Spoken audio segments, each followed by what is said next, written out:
Doctor BR Ambedkar Konaseema జిల్లా కొత్తపేట నియోజకవర్గం Ravulapalem bus డిపోలో నూతన బస్సులను ప్రారంభించిన MLA Satyanandarao, Janasena party incharge Srinivas.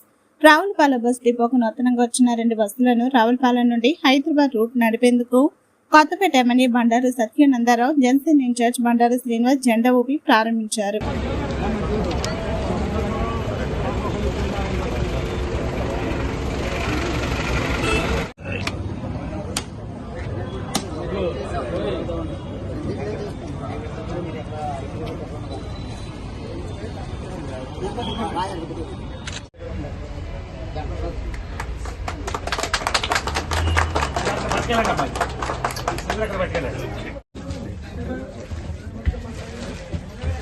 ఎంత కెపాసిటీ ఇది?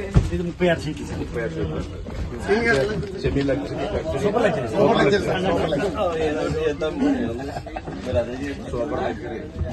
మనకి ఒకవేళ స్లీపర్ డిమాండ్ ఉంటే అది కూడా మెల్లగా పెడదాం సార్. స్లీపర్ ఒకటి ప్లాన్ చేయండి. మనకు లేదు కదండి హైదరాబాద్కి. తెలుగు రాష్ట్రాల్లో సరికొత్త వరవడితో ప్రతి క్షణం ప్రజాపక్షం నిలిచేందుకు minute to minute live updates తో పాలిటిక్స్ టు ఎంటర్టైన్మెంట్, ఎప్పటికప్పుడు తాజా వార్తలు, సరికొత్త విశ్లేషణతో మీ ముందుకు వస్తోంది APNTS తెలుగు న్యూస్ ఛానల్.